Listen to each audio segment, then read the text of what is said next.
A child stands at the edge of the playground, shoes digging into the dirt, eyes tracing the blur of laughter and movement just beyond reach. The air is filled with the rhythm of belonging, the thud of a ball, the chorus of names called out mid-game. Yet between them and the rest, there's something unseen, an invisible wall. Inside, two voices battle quietly. One whispers, "Go, just run in, they'll understand." The other, heavier and older, murmurs, "Stay still, don't risk it." So the child stays, pretending to be content as a spectator, while every muscle aches to move. This is not indifference, it's longing wrapped in fear. Shyness isn't emptiness, it's a storm beneath stillness. It's the heart reaching out but hesitating at the threshold, waiting for a world that feels safe enough to step into. Before we go further, if you've ever felt that invisible wall in your own life, share a moment in the comments. You're not alone, and your story might help someone else feel seen. Shyness is often mistaken for simply being quiet or introverted, but beneath the surface, it's far more complex, both psychological and physiological. When you feel your chest tighten, or your words catch in your throat, it's not weakness, it's your nervous system turning the dial to protect. The same circuitry that fires during real danger, the amygdala, the fight or flight center, activates in moments of potential social exposure. Your body reads attention as risk, and yet, here lies the paradox. The fear of being judged grows stronger than the desire to connect. Even though connection is exactly what the heart longs for. It's an internal tug-of-war between biology's ancient alarm system and humanity's timeless need to belong. Understanding this doesn't just explain shyness, it reframes it. You're not broken or antisocial, your body is doing its best to keep you safe. In a world that sometimes feels too sharp, it's easy to blur the lines between shyness and introversion, but they come from entirely different roots. Understanding this difference can be freeing. It helps you see yourself, or someone you love, more clearly. Introversion is about energy. It's a natural preference for solitude, a way of recharging by turning inward. The introvert can enjoy social interactions deeply, but after a while, they need quiet to restore balance. There's no fear involved, just a matter of how one's energy flows. Shyness, on the other hand, is about fear, the anxiety that blooms in the presence of others. A shy person might crave connection, laughter, and belonging, but their nervous system reacts as if every glance carries judgment. It's not about preference, it's about protection. And here's the revelation most people miss. You can be a shy extrovert, someone who loves people, thrives on energy and conversation, but feels trapped behind that invisible wall. They rehearse words before speaking, smile to hide the panic, and ache for the connection their fear won't let them reach. Recognizing this isn't labeling, it's liberation. Because once you name it, you can start to loosen its hold. Here's the twist most people overlook. What looks like withdrawal is often a form of deep participation. When a shy person stays quiet in a room, they're not disengaged, they're absorbing everything. The flicker in someone's eyes, the nervous twitch in a hand, the way laughter can hide exhaustion, they notice it all. This silence, so often mistaken for absence, is actually a different kind of presence. It's a radar tuned to subtleties others rush past. While the world values quick talkers and loud confidence, shy souls develop the gift of perception, an ability to read between lines, to sense emotion before it's spoken.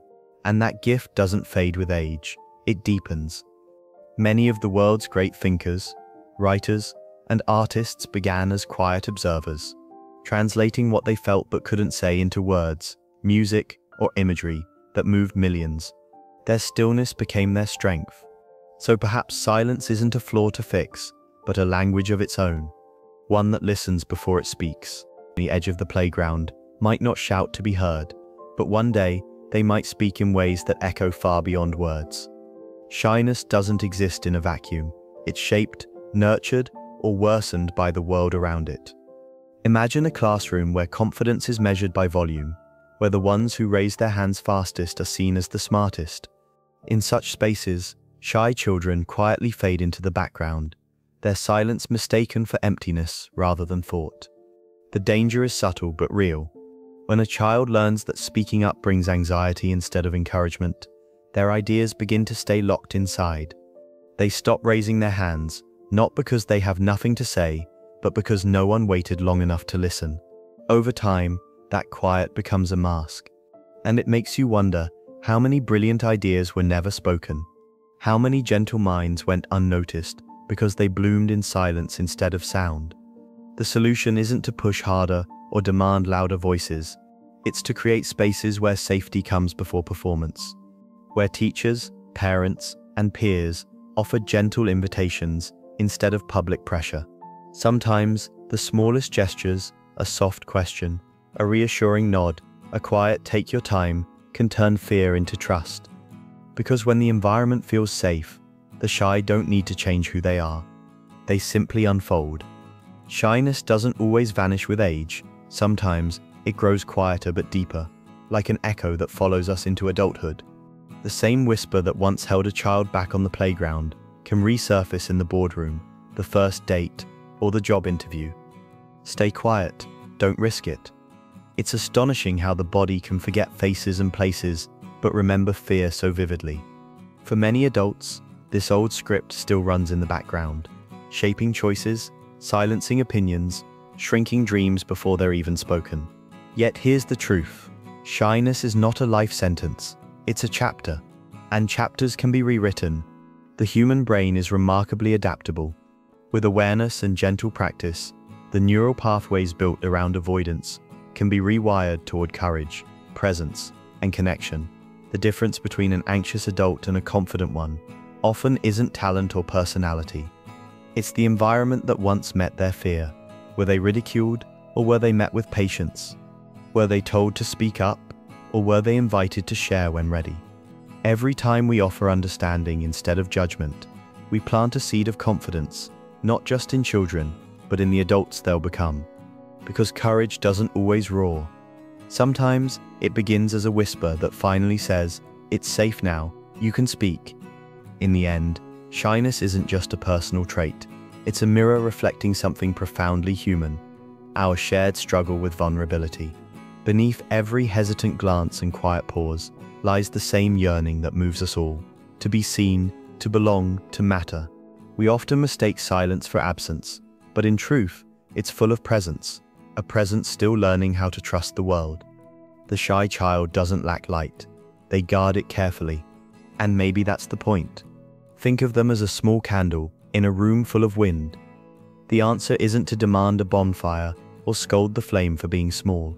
It's to shield it, to create warmth, patience, and protection until it grows steady on its own. When we do, something extraordinary happens. That fragile flicker becomes a steady glow, illuminating not just the child, but everyone around them. Because quietness is not weakness, it's depth. It's empathy, awareness, and the ability to see what others overlook. The world doesn't need every voice to be loud. It needs every heart to be real. So, to every quiet soul still standing at the edge of the playground, your silence is not your limit. It's your beginning.